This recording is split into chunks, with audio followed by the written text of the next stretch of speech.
In the future, we might use Bitcoin to buy our groceries. Monolithic giants like Apple and Facebook could be replaced by digital systems that are owned and controlled by crowds of ordinary people scattered all over the world. But is it really likely to happen? And why is Switzerland so sweet on cryptocurrencies and blockchain? I'm Susan Misicka. Today on the Swiss Connection, I'm joined by my colleague Matt Allen, Swissinfo's financial correspondent. Matt's been knee-deep in this tantalizing scene for several years now. As he was telling me, he knows his hash rates from his hackers. Welcome, Matt. Hi, Susan. So, Matt, since we said we were going to talk about cryptocurrency, I've been taking various clippings out of the Financial Times. We've got, it seems like every edition, nearly every other page has some sort of a cryptocurrency story. We've got here, Bitcoin's design tarnishes its value as money. And we've got cryptocurrency holders take on central banks at their peril. I'm sure you could also name a bunch of headlines you've seen lately. Well, sure. There's never a dull day in crypto land. There's headlines all over the place, and if you look on social media, then you'll get an awful lot more interest coming out of it. And this is all to do with the origins of Bitcoin, its shady origins with the shady character Satoshi Nakamoto, and no one knows who he, she, or they is.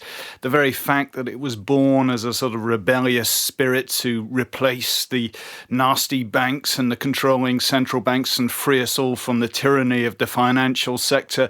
The very fact that in the beginning it was used a lot for nefarious activities, such as a website called Silk Road, which sold drugs and all sorts of other nasty things. There's been police stories and everything. But more recently, we've seen Bitcoin hit the headlines again because it's increased in value.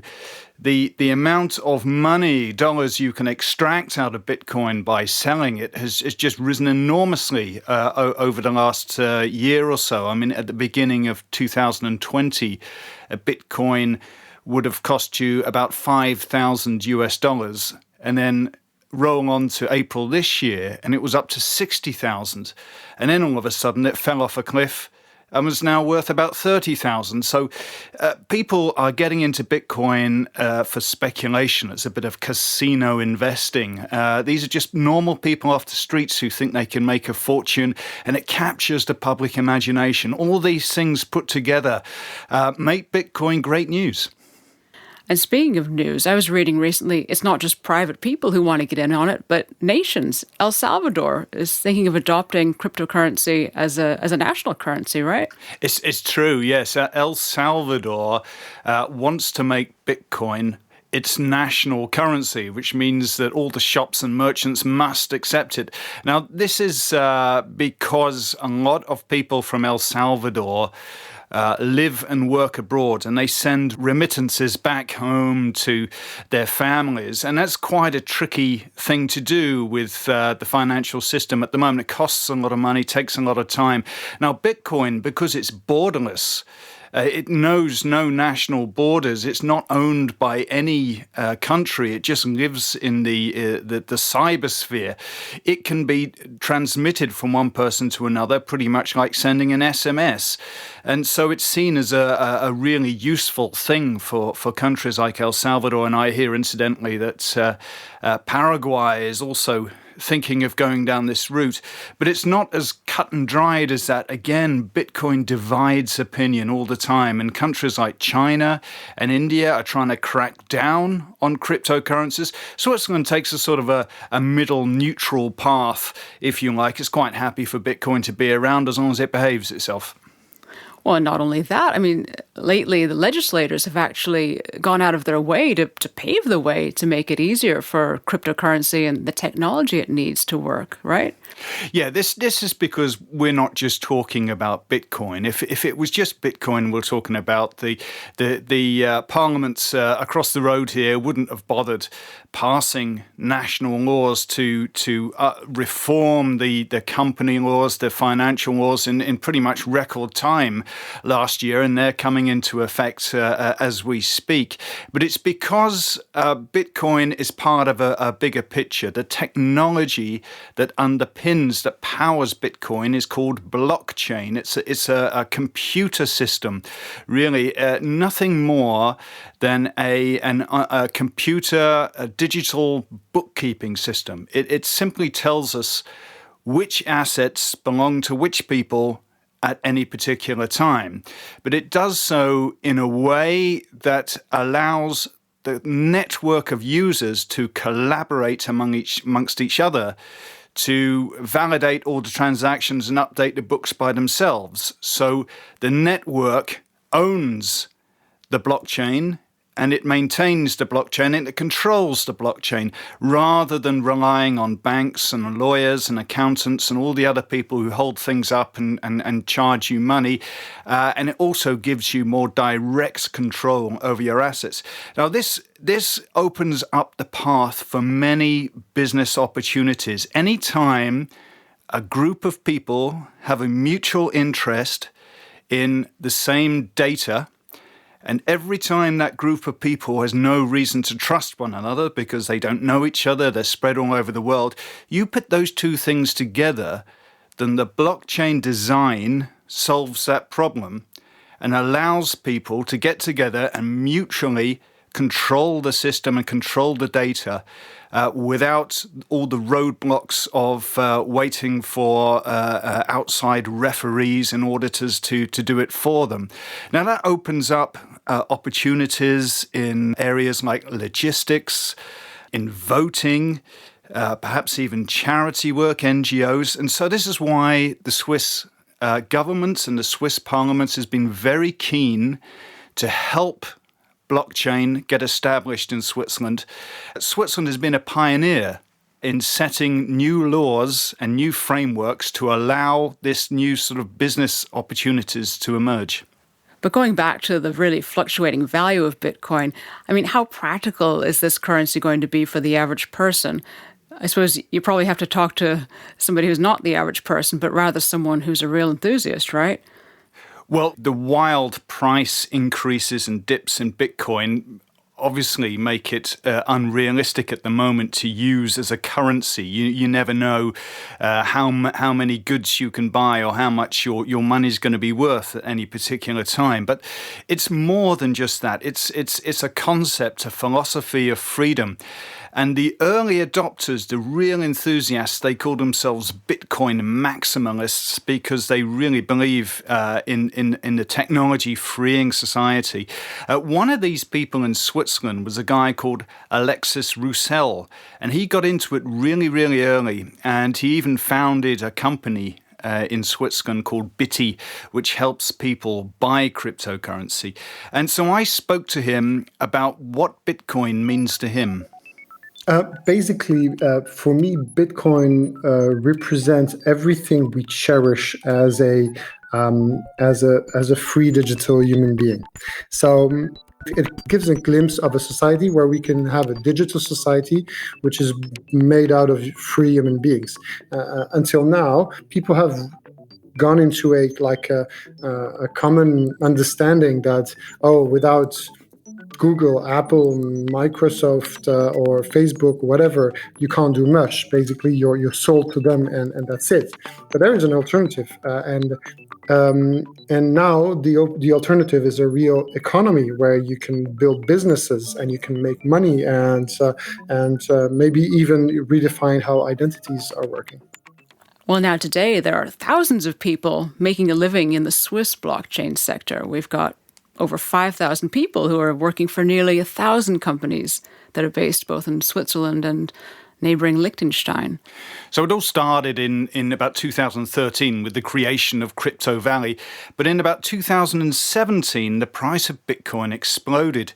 And this encouraged people to get more and more into cryptocurrencies and start their own businesses and projects. And they all started gravitating towards Switzerland, towards Crypto Valley. It was pretty extraordinary in those early days. There were people coming from all over the place in great numbers. And one of the guys who was dealing with this was Matthias Ruch, who was co-founder of the blockchain incubator startup CVVC. And I spoke to him. He told me just how crazy things were in those days.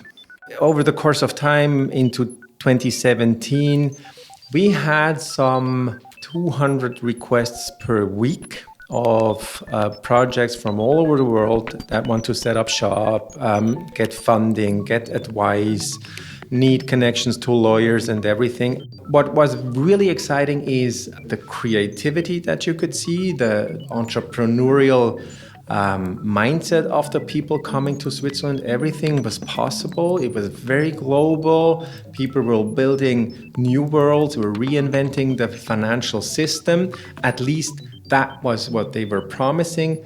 So is Crypto Valley still jumping as much as it was back then? Well, no, it's not quite as wild and wacky as it was back in those days. It had quite a sort of a Wild West feel, and there was several failures of these startups and a little bit of fraud and scams going on, and we didn't like that. But what happened after 2017 is the price of Bitcoin crashed. From the end of 2017 into the early 2018, it went right down into the basement. And they actually called that period the crypto winter because things froze over.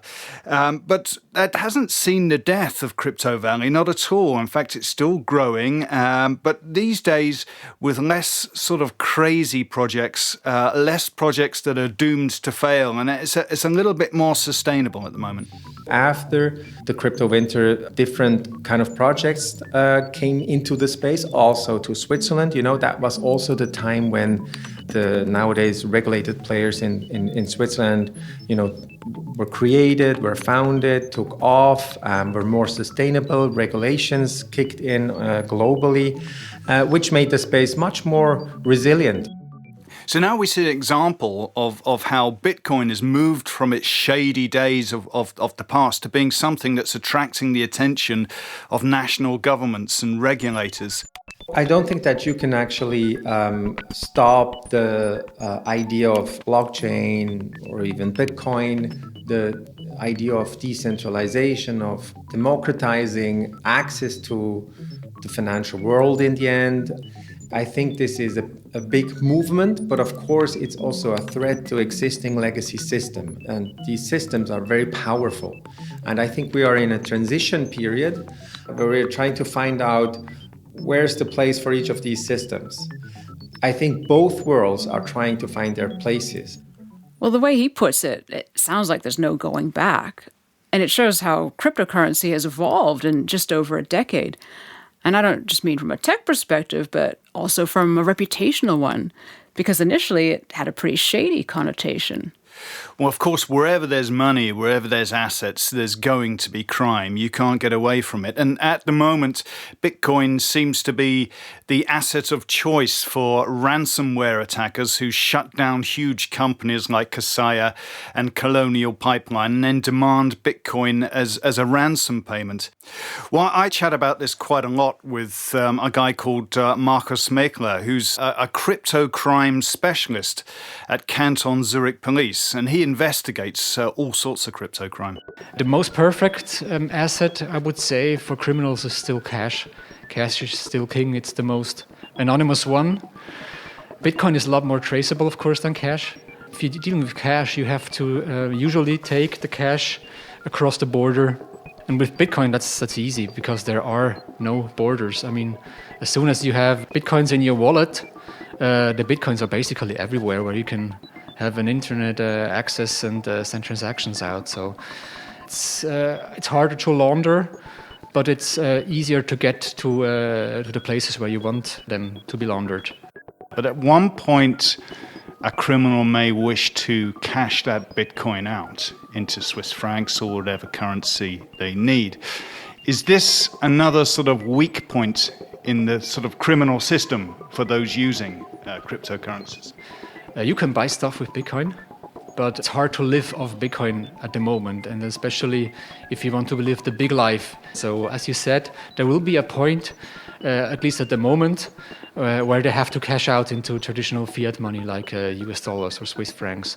And this junction, this breaking out of the blockchain system, that's a huge chance for police, because there you either have to find somebody who buys your Bitcoin, or what's usually done is they use some kind of service. And of course, the service, at the service, they leave traces behind. But cryptocurrencies aren't just about the big headline-grabbing crimes of ransomware attackers. Actually, it's turned into a crime aimed against the common people, a bit like the old Nigerian email scams of yesteryear.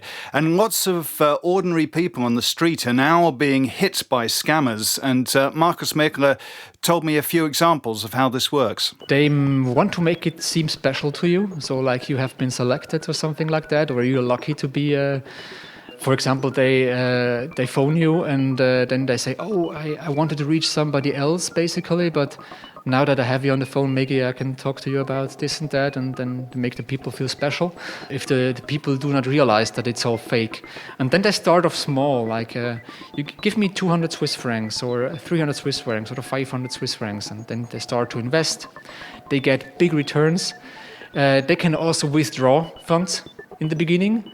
And then they go in more and more and more with higher amounts of money, like 10,000, 20,000, 100,000 Swiss francs, and even more, millions. And then comes the situation where they want to withdraw, and then it doesn't work anymore. Of course, then they go into the stuff deeper and deeper and deeper. They find ways to lure more money out of the people, like. We have a problem with the tax law of this and that country, and you're going to be punished if you do not pay another 50,000 Swiss francs in income tax and things like that. And even later on, after the scam, they run companies or websites, I mean, not real companies, of course, fake companies, that claim to help you get your money back. And for that, they also extort you. Well, it's scary to hear how these con men operate, but speaking of scary, what about the environmental impact of cryptocurrencies and blockchain tech? I've seen some stats that say that Bitcoin alone uses as much energy as small countries. And another figure I saw was that a single Bitcoin transaction sucks up as much energy as the average Swiss person in 46 days. Well, digital currencies or any digital system are by their very nature going to consume a lot of computing power. Now, there's something about Bitcoin that worries people, though, and that's the way you create the Bitcoin. They're created by these entities called miners who literally have around the world warehouses stacked full of computers whirring away, trying to crack mathematical puzzles so that they can win Bitcoin as a prize. And so what you have is these warehouses cranked full of hard drives whirring around, competing with each other to crack this puzzle so that they can win the Bitcoin. And it's a bit like a Formula One race. If you can imagine dozens of cars whizzing around the track, you only get one winner. And so people might say, well, look, I don't mind the winner consuming all that fuel, but those other 30 cars, what was the point of them? And so this is why people are getting more and more cross with Bitcoin about its power consumption and about its environmental footprint. Now, the cryptocurrency scene, the people say they've taken this on board and they're turning more and more to alternative energy sources and that they're going to go green, but only time will tell if they manage to convince the doubters. And do you know anything about how they want to go more green? Is there any concrete suggestions on what to do? Well, they say that a lot of these Bitcoin miners have been using dirty power from old coal-fired power plants to run their computers. And now they're going to go and find hydropower or other ways of doing this. There are other ways of creating cryptocurrencies. It doesn't have to be this race. There can be ways of cutting down the number of computers that are whirring around to create these things. There are different systems, and so there are ways. There are ways of reducing the environmental footprint, but it's just a question of is the industry, is the sector that interested in it? Will it go down this route, and how fast? And speaking of how fast, I mean, what is the future going to be? Do you think we're going to actually be paying for our coffee and our clothing with Bitcoin in 5 years or so? Well, of course, it's always going to be difficult while the price of cryptocurrencies is moving around so crazily.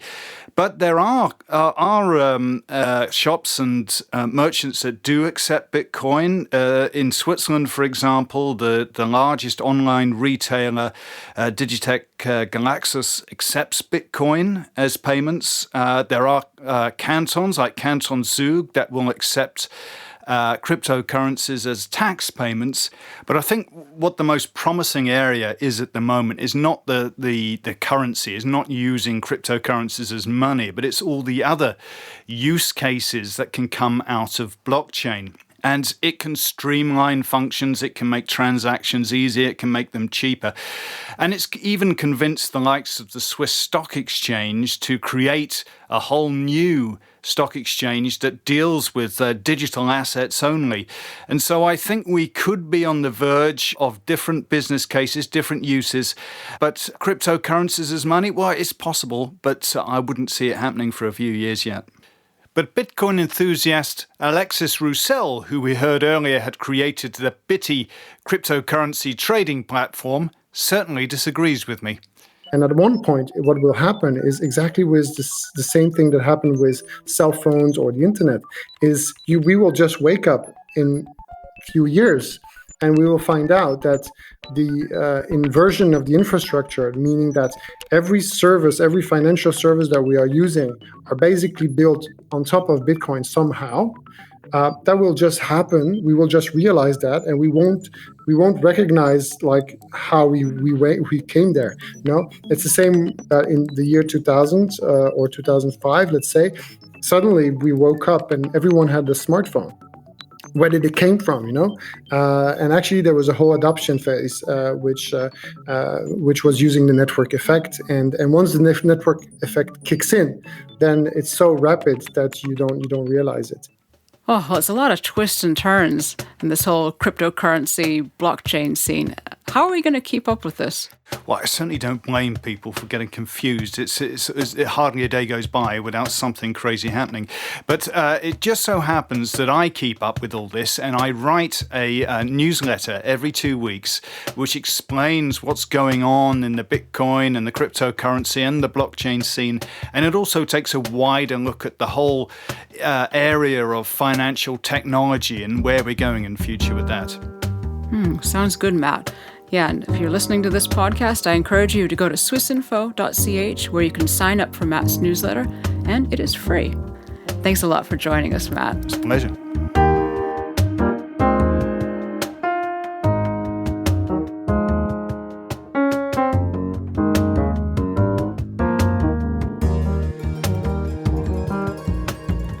Now, speaking of free and every 2 weeks, the Swiss Connection podcast is available wherever you get your podcasts, so please do subscribe and tell your friends about us.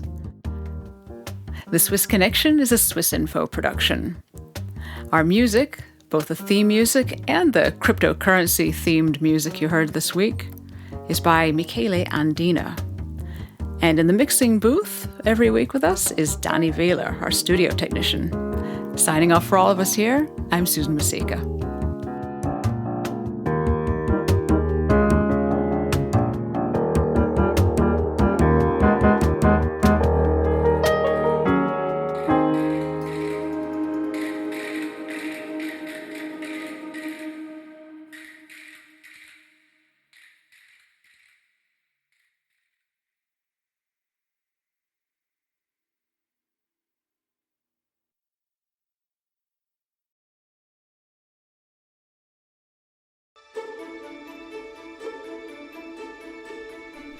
Do you want to polish your knowledge about Swiss elections, referendums, and political parties, while at the same time learning more about the quirks of the political system in Switzerland?